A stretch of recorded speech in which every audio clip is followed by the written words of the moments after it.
बच्चों नमस्कार। बच्चों आज हम पढ़ रहेंगे कक्षा 9वीं गणित में भाग 2 और हमने भाग 1 में क्षेत्रमिति में हमने चर्चा किया था और देखा था वृत्त की परिधि, वृत्त का क्षेत्रफल, त्रिज्याखंड का क्षेत्रफल, त्रिज्याखंड के चाप की लंबाई, इन सब के हमने फार्मूले मालूम किए थे और इनसे संबंधित हमने कुछ प्रश्नों को भी हल किया था। बच्चों आज भाग 2 में देखेंगे कुछ और प्रश्न और आगे के कुछ महत्वपूर्ण प्रश्नों पर हम चर्चा करेंगे। तो बच्चों चलिए शुरू करते हैं आज का प्रश्न। बच्चों प्रश्न है, एक वृत्ताकार घास के मैदान की त्रिज्या 50 मीटर है। इसके अंदर की ओर चारों तरफ 5 मीटर चौड़ा रास्ता है। 30 रुपये प्रति वर्ग मीटर की दर से रास्ते में टाइल्स लगाने का खर्च बताइए। प्रश्न एक बार और सुनेंगे बच्चों। एक वृत्ताकार घास के मैदान की त्रिज्या 50 मीटर है। इसके अंदर की ओर चारों तरफ 5 मीटर चौड़ा रास्ता है। 30 रुपये प्रति वर्ग मीटर की दर से रास्ते में टाइल्स लगाने का खर्च बताइए। बच्चों ये है वृत्ताकार मैदान और इस मैदान के अंदर की तरफ 5 मीटर चौड़ा रास्ता बना हुआ है। कितना मीटर चौड़ा रास्ता बना हुआ है? 5 मीटर चौड़ा रास्ता बना हुआ है। मैदान की त्रिज्या को हम R1 मान लेते हैं और रास्ता के पश्चात जो बचती है उस त्रिज्या को हम मान लेते हैं R2। बच्चों प्रश्न में मैदान की त्रिज्या दिया हुआ है 50 मीटर, चौड़ाई भी दिया हुआ है। प्रश्न में चौड़ाई दिया हुआ है रास्ते की 5 मीटर जो मैदान के अंदर की तरफ बना हुआ है। ये है रास्ता बच्चों, 5 मीटर चौड़ाई है। चूँकि हमको मालूम है चौड़ाई कैसे मालूम करते हैं, बड़ी त्रिज्या में छोटी त्रिज्या को घटा करके मालूम करते हैं। R1 हमको 50 मालूम है, R2 हमको ज्ञात नहीं है, हम इसे पक्षांतर कर देते हैं तो R2 बराबर हो जाएगा 50/5 अर्थात 45 मीटर। R2 मान कितना मालूम हुआ बच्चों? 45 मीटर। अब हम चलते हैं रास्ते का क्षेत्रफल मालूम करते हैं। इस रास्ते का क्षेत्रफल जिसको हम इससे पहले वलय के रूप में हमने इसका सूत्र मालूम किया था। तो रास्ते का क्षेत्रफल और रास्ते का क्षेत्रफल मतलब वलय का क्षेत्रफल जो इससे पहले आपको बताया जा चुका है, पाई R1² माइनस R2²। ये रास्ते का क्षेत्रफल हो गया। अब पाई का मान 22/7 होता है बच्चों। R1 का मान आपको ज्ञात है, प्रश्न में ही ज्ञात था 50 मीटर, 50 का वर्ग ऋण R2 हमने निकाला है 45 मीटर, 45 का वर्ग।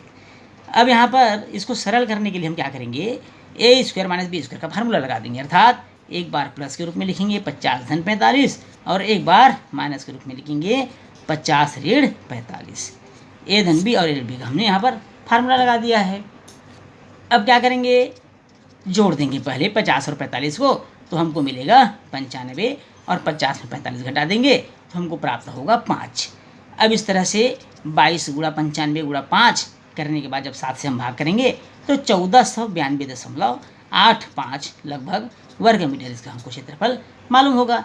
लेकिन यह आंसर नहीं है बच्चों, क्योंकि इसमें हमको 30 रुपये प्रति वर्ग मीटर की दर से टाइल्स लगाना है। तो टाइल्स लगाने का खर्च कितना होगा ये हमको मालूम करना है। चूँकि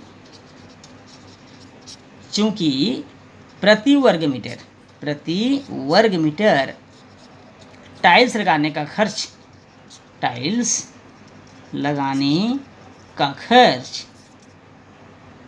30 रुपये है, ये हमको प्रश्न में मालूम है 30 रुपये है। इसलिए कुल खर्च रास्ते का क्षेत्रफल था 1492.85 वर्ग मीटर। तो इस 1492.85 में हम 30 का गुणा कर देंगे तो हमको मिलेगा, गुणा करने से 44,785.50 रुपये। ये हमारा आंसर हो गया। अर्थात टाइल्स लगाने का पूरा खर्च होगा 44,785.50 रुपये। प्रश्न है बच्चों, अगला प्रश्न है, किसी त्रिज्याखंड का क्षेत्रफल 1540 वर्ग सेंटीमीटर है, वह केंद्र पर 50 अंश का कोण अंतरित करता है, तो वृत्त की त्रिज्या ज्ञात कीजिए। एक बार और सुनेंगे बच्चों प्रश्न को। किसी त्रिज्याखंड का क्षेत्रफल 1540 वर्ग सेंटीमीटर है, वह केंद्र पर 50 अंश का कोण अंतरित करता है, तो वृत्त की त्रिज्या ज्ञात कीजिए। बच्चों प्रश्न में दिया है अंतरित कोण थीटा बराबर 50 अंश। कितना दिया है? 50 अंश।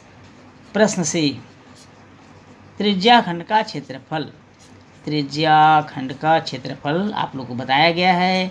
कितना होता है बच्चों क्षेत्रफल है थीटा बटे 360 गुणित पाई आर स्क्वायर, ये इसका फार्मूला है। चूँकि प्रश्न में हमको त्रिज्याखंड का क्षेत्रफल दिया हुआ है 1540 वर्ग सेंटीमीटर, बराबर थीटा का मान भी प्रश्न में हमको ज्ञात है बच्चों 50 बटे 360 गुणित पाई का मान 22/7 होता है। त्रिज्या हमको ज्ञात नहीं है, त्रिज्या ही हमको ज्ञात करना है आर स्क्वायर का मान। अब इसको काट लीजिए छोटा करने के लिए, या इकट्ठा बाद में काट सकते हैं हम। आर स्क्वायर बराबर हो जाएगा 1540 गुणा 360, 1540 गुणा 360 गुणा 7 बटे 50 गुणित 22, 50 गुणित 22। आर स्क्वायर बराबर हो जाएगा, अब इसको काट लेते हैं बच्चों। सबसे पहले बच्चों हम यहाँ पर शून्य को काट लेते हैं, फिर 5 से 5 सत्ते 35, एक बचेगा, 5 दूनी 10। अब 22 से कम 22, 22 सत्ते 154 होता है। अब ऊपर में हमको मिला 7 गुणित 72 गुणित 7, आर स्क्वायर बराबर 7 दो बार आया हुआ है, इसको हम पहले लिख लेते हैं। अब 72 का गुणनखंड मालूम करते हैं, 72 का गुणनखंड मालूम कर लेते हैं। 2 36 72 होता है, 2 18 36, 2 निया 18 और 3 तिया 9, 3 तिया 9 दूनी 18 दूनी 36 दूनी 72। इस तरह से हम उनका भाज्य गुणनखंड में बदल लिया। अब देखेंगे बच्चों यहाँ कौन कौन सी संख्या है जिसके जोड़ी बन रहे हैं, 7 2 और बाकी संख्या 3 तिया 9 दूनी 18, इनके जोड़ी नहीं बन रहा है। अब हम क्या करेंगे बच्चों, आर स्क्वायर बराबर, हाँ बच्चों यहाँ पर जोड़ी बन रहा था 3 का, तो यहाँ पर 3 का भी जोड़ी बन रहा था, हम उसको लिखना भूल गए। 3 का जोड़ी हमने गलती सुधार लिया है, 3 का वर्ग है तो 3 का जोड़ी बन गया, बचा 2 अकेले बचा है। अब जिनके जिनके जोड़ी बने हैं उसको आप पहले लिख लीजिए, 7 का वर्ग, 2 का वर्ग और 3 का वर्ग। जिसके जोड़ी नहीं बने वो 2 है आपका। अब इसके बाद क्या करेंगे, वर्गमूल ज्ञात करेंगे। तो आर का वर्ग है, वर्ग को हम पक्षांतर करेंगे, वर्गमूल को इस तरफ, तो इस तरह से हो जाएगा 7 का वर्ग, 2 का वर्ग, 3 का वर्ग और 2। आर बराबर जिसमें वर्ग है संख्या है उसका वर्गमूल हट जाएगा, 7 2 और 3 में वर्ग लगा हुआ था, इसका वर्गमूल हट गया और अंदर में बच गया केवल 2 जिसके जोड़ी नहीं थे।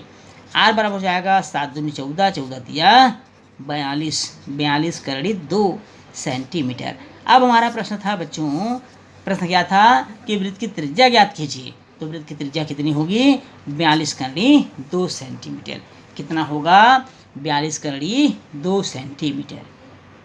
बच्चों इस प्रश्न के साथ ही हमारा भाग 2 समाप्त होता है, और इस भाग 2 में निश्चित रूप से जो प्रश्न आपको बताए गए होंगे वो बहुत अच्छे से समझ में आएगा और बहुत अच्छे से समझ में आया होगा। तो अच्छे से मेहनत करिए, भाग 1 को भी देखिएगा बच्चों, भाग 2 को भी देखिएगा। अब हम मिलेंगे भाग 3 में, तब तक के लिए नमस्कार।